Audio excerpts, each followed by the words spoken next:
I never thought the same woman who waved at me every morning would one day stand in front of my burning house, smiling.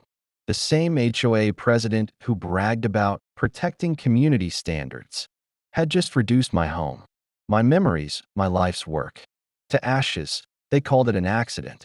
But I knew the truth. Because 2 weeks before that fire, she'd warned me. People who don't follow the rules don't belong here. Now, the woman who thought she could control me, find me, and ruin me is about to discover what happens when the man she tried to destroy becomes the one holding the gavel. When I first moved into Oak Ridge Estates, I thought I'd finally made it. After years of long nights in courtrooms and endless student debt, I'd earned enough to buy a quiet house in a neighborhood that looked like something out of a brochure. Manicured lawns, white fences, and polite smiles that hid no secrets. Or so I thought. My wife, Amelia, loved the garden.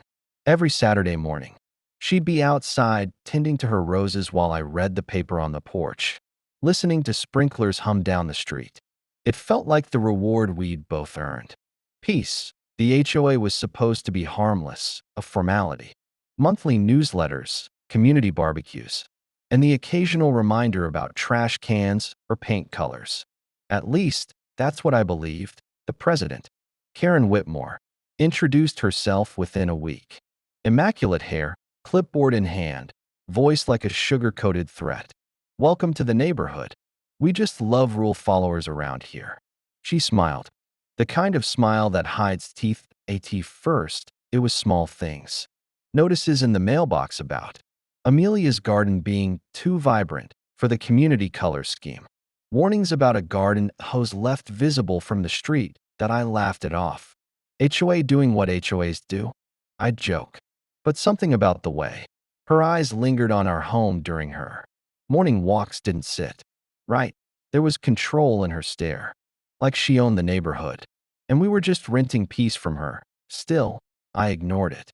You don't expect a war when you've only come looking for rest. But peace has a price in neighborhoods like this, and I was about to learn how expensive it could get. The first escalation came quietly. A citation for an unauthorized lawn ornament. The ornament? A small wind chime Amelia hung by the front door. $50. A week later. A $150 fine for non-compliant mailbox color. Ours was black, so were half the others on the block.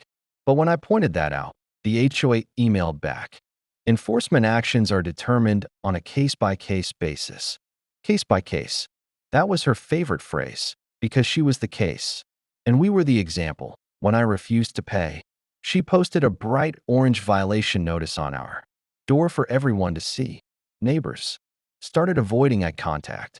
Some whispered that we weren't fitting in. The third fine came for a noise complaint. It was the night Amelia hosted her book club. The women barely spoke above conversation level. Still, Karen claimed multiple neighbors had complained.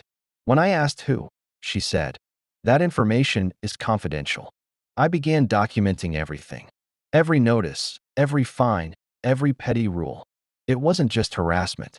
It was control disguised as order. Then came the HOA meeting. Karen stood at the front like a queen, addressing her subjects. Every hand raised in approval of her motions. Every question shut down with, "That's already been voted on." When I raised my hand to question the legality of some of her enforcement tactics, she looked right at me and said, "If you don't like how we do things here, perhaps this isn't the right neighborhood for you." The room went quiet. That was the moment I realized this wasn't about compliance. It was about domination. Over the next month, she doubled the fines. She even accused me of unpermitted modifications to my fence, the same fence that had been there before I moved in. When I appealed, she lost my paperwork. Then came the intimidation. HOA board members parking outside my house at night. Anonymous letters. "You're bringing the property value down. Leave before it gets worse." Amelia grew anxious. She stopped gardening, stopped smiling. Our home, once her sanctuary, had become a cage. That's when I started digging. I pulled public records, HOA bylaws, and financial reports. What I found made my blood boil. Karen had been misusing HOA funds for years, paying herself for administrative services, writing checks to shell contractors, and even billing the HOA for personal travel. She wasn't protecting the neighborhood. She was embezzling it. I gathered everything, and I waited for the right moment. But she struck first point one evening. As the sun dipped behind the cul-de-sac, a knock rattled my door. A city inspector. Someone had filed a report claiming I was illegally storing hazardous materials in my garage. Of course, there was nothing. But the embarrassment, the flashing lights, the neighbors staring, was exactly what she wanted. That night, I told Amelia, "This ends now." I filed a formal complaint with the county, submitted my evidence, and prepared to take her to court. A week later, my home was gone. The fire started near the fence line, the one she'd accused me of modifying. Investigators said it looked accidental, electrical, but the pattern of accelerant told another story. I didn't need proof.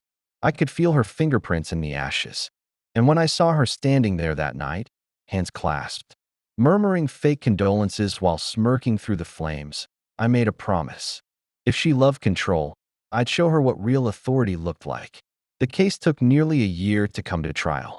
She'd been charged with embezzlement, fraud, and property damage. The investigation had exposed everything I'd discovered, and more, but fate has a dark sense of humor. Because when the trial began, the presiding judge was reassigned due to a conflict of interest. They needed a substitute. And guess who was next on the rotation? That I'd spent my career in the justice system, defending property rights, standing up for people who couldn't afford to fight back. Now I was sitting on the bench, the robe heavy on my shoulders, as Karen Whitmore, HOA president, neighbor, arsonist, was escorted into my courtroom. Her face went pale. For years, she'd hidden behind bylaws and fake civility. Now there was nowhere left to hide. The evidence was clear: bank statements, falsified invoices, and HOA funds diverted into her personal account. The jury didn't need long. When the verdict was read, her eyes found mine. There was no rage, no denial, just disbelief. The gavel struck, guilty, on all counts. The courtroom fell, silent. That sound, the echo of that strike, felt like every sleepless night, every burnt memory, and every whispered insult collapsing into justice. She wanted control. She ended up in handcuffs. The fire insurance covered most of the rebuild. Not everything, but enough. What mattered was the peace that followed. The HOA was dissolved. A new community association formed under county oversight. Neighbors who once stayed silent started talking, not in gossip, but in gratitude. Amelia planted her roses again, this time brighter, for months. Karen's house sat empty, a silent monument to what happens when power corrupts purpose. Eventually, the for sale sign went up.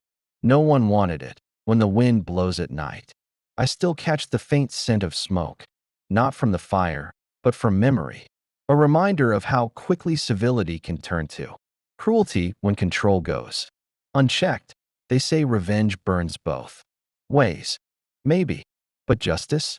Justice rebuilds. In the end, I didn't destroy her. The law did. All I did was shine a light on what was already rotting, and maybe that's the irony. She burnt my house down to remind me what I'd built my life for: truth, order, and the belief that no one is above accountability. So, when people ask if I ever forgave her, I tell them this: I didn't have to. The verdict did it for me, because sometimes the best revenge isn't watching them fall. It's watching the system they manipulated finally work the way it was meant to. She set fire to my home. I rebuilt my life. And when she tried to judge me, I was one holding the gavel.